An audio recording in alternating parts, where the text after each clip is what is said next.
भारत चीन संबंधों के इस विशेष प्रसारण में एक बार फिर आप सभी का स्वागत है। 7वें एपिसोड में हम आपको दिखाएंगे कि चीन बेहद ताकतवर जरूर है, लेकिन इस समय जो हालात हैं वो पूरी दुनिया भारत के समर्थन में आ गई है चीन के खिलाफ। और ताइवान जैसा देश तो कह रहा है कि अगर भारत साथ दे तो वो भारत के साथ मिलकर के चीन के बीजिंग यानी जो उसकी राजधानी है वहां उसका झंडा उखाड़ फेंकेंगे।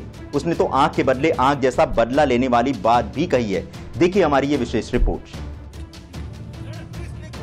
भारत चीन में उलझे सीमा विवाद में भारत की सेना ताल ठोककर डोकलाम में खड़ी है। उधर चीन के लाख धमकाने के बाद भी भारत पर इसका कोई असर नहीं पड़ रहा है। चीन का कहना है कि भारत की सेना की वापसी के बाद ही इस विषय पर बातचीत होगी, लेकिन भारत कदम पीछे खींचने को तैयार नहीं। और तो और दुनिया भर के देश भी अब चीन की इस दादागिरी के विरुद्ध खड़े हो रहे हैं। भारत के समर्थन में अब दुनिया के कई देश आवाज उठाने लगे हैं। चीन को भारत की इस शक्ति का आभास शायद पहली बार हो रहा है। यूरोपियन यूनियन का मानना है कि जैसा जवाब भारत ने चीन को दिया है उसकी किसी को उम्मीद नहीं थी।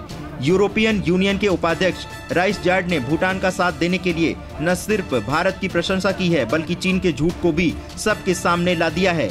उन्होंने कहा कि 16 जून को चीन ने डोकलाम में सड़क बनाने का जो एक तरफा कदम उठाया वो भूटान के आर्मी कैंप की ओर जाती थी। जब भूटान ने चीन की इस कदम का विरोध किया तो चीन ने उसे नजरअंदाज कर दिया। तब भूटान को भारत से गुहार लगानी पड़ी, क्योंकि भारत का भूटान के साथ रक्षा समझौता है। चीन को ये आशा नहीं थी कि कभी भारत भूटान की संप्रभुता की रक्षा करने के लिए इस तरह सामने आएगा। उधर ताइवान के राष्ट्रपति त्साई इंग वेंग ने बयान जारी करके कहा है कि चीन कोई शक्ति नहीं, चीन भ्रम में ना रहे। चीन ने लगभग सभी पड़ोसी देशों को शत्रु बना लिया है। आज चीन के चारों ओर उसके शत्रु ही नजर आते हैं। ताइवान भारत के साथ किस तरह खड़ा है इसका अंदाजा आप ताइवान के इस बयान से लगा सकते हैं, जिसमें उसने कहा है कि अगर भारत साथ दे तो दोनों मिलकर बीजिंग में चीन का झंडा उखाड़ फेंक सकते हैं। ताइवान का विरोध यहीं तक नहीं है, बल्कि उसने तो चीन के साथ आंख के बदले आंख जैसी बदला लेने वाली चाल चलने को कहा है। वर्तमान समय में चीन की दोस्ती सिर्फ पाकिस्तान जैसे आतंकी गतिविधियों को बढ़ाने वाले देश से है, जबकि अमेरिका आतंक का सिर कुचलने के लिए तैयार बैठा है। अंतर्राष्ट्रीय स्तर पर भी उसे कोई समर्थन नहीं मिल रहा, क्योंकि अमेरिका और यूरोप के देश ही नहीं बल्कि उसके आसपास के देश जैसे जापान, ताइवान, वियतनाम और फिलीपींस उसके खिलाफ हैं, क्योंकि दक्षिणी चीन सागर में चीन दादागिरी पर उतारू है। तो दर्शकों देखिए आपने हमारी ये विशेष रिपोर्ट, जिसमें हमने आपको बताया कि किस तरह से चीन के खिलाफ पूरी दुनिया भारत के समर्थन में आ खड़ी हुई है, और ये भारत की पहली कूटनीतिक स्तर पर जीत है चीन के विरुद्ध। हमारे साथ हैं इस चर्चा में रवि पराशर जी, जो कि विभिन्न विषयों पर चीन के संबंधों पर हमें जानकारी दे रहे हैं।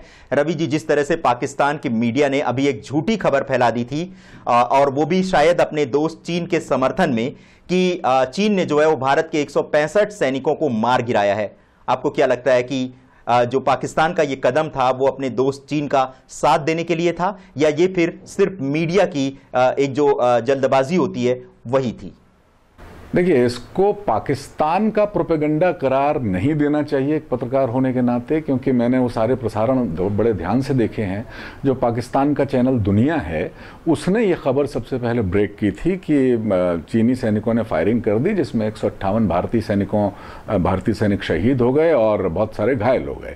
लेकिन इसके तुरंत बाद खुद पाकिस्तानी मीडिया ने और चीन के सरकारी मीडिया ने इस खबर का खंडन किया, और डॉन का जो टीवी प्रसारण था उसमें तो बाकायदा बहुत इस चीज़ को बहुत गैर जिम्मेदाराना हरकत बताया गया। तो मुझे नहीं लगता कि ये पाकिस्तान सरकार पर इसकी कोई जिम्मेदारी हमको डालनी चाहिए। ये दरअसल इलेक्ट्रॉनिक मीडिया पर खबर को जल्दी से जल्दी प्रसारित करने की, बिना पुष्ट किए प्रसारित करने की जो एक होड़ सी चल पड़ी है, इस खबर के प्रसारण को इसी से जोड़ के देखा जाना चाहिए। हालांकि ये बहुत गलत बात है, और इस तरह की संवेदनशील जो खबरें हैं तो उन्हें तो बहुत जांच परख के बाद एयर पर डालना चाहिए, अखबार में छापना चाहिए। ये बहुत बड़ी मूर्खता, बहुत बड़ा अपराध प्रसारण के इतिहास में ये एक तरह से आपराधिक कृत्य है।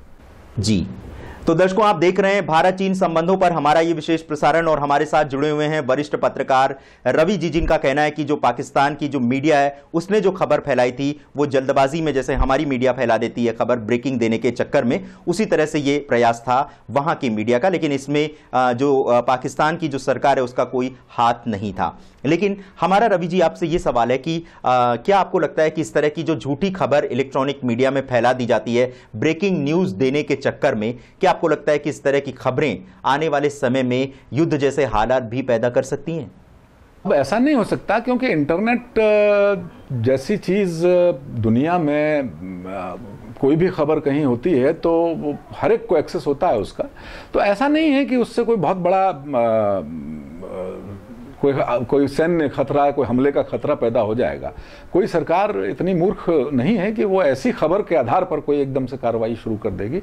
हाँ, मीडिया की विश्वसनीयता को लेकर जो दुनिया भर में बहस छिड़ी हुई है, उसमें जो है ये इस तरह की खबरें मीडिया के लिए, मीडिया के भविष्य के लिए बहुत नकारात्मक माहौल बनाती हैं। और टीवी न्यूज़ इंडस्ट्री के लिए ऐसी खबरों का प्रसारण बहुत खतरनाक है, क्योंकि अब डिजिटल दौर में टीवी की खबरें देखने का उतना समय किसी के पास है नहीं। अब टीवी जब इस तरीके की खबरें दिखाएंगे तो उनके ऊपर भरोसा कौन करेगा?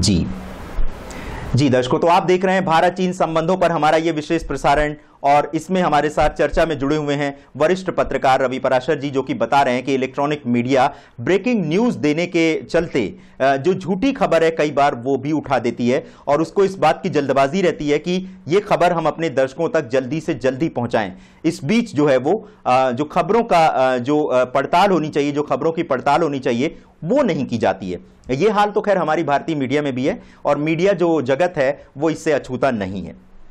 हम अपने 8वें एपिसोड में अब आपको बताने जा रहे हैं वो खास वजहें जिसकी वजह से 1962 में जो भारत है वो चीन से युद्ध हार गया था, और वजह इतनी बचकानी है कि आपको भी हैरानी होगी सुन करके। लेकिन अगर आपने अभी तक हमारा चैनल सब्सक्राइब नहीं किया है तो कृपया इसे सब्सक्राइब करें, क्योंकि जो खबर हम आपको यहां दिखाएंगे वो आपको कहीं नहीं मिलेगी।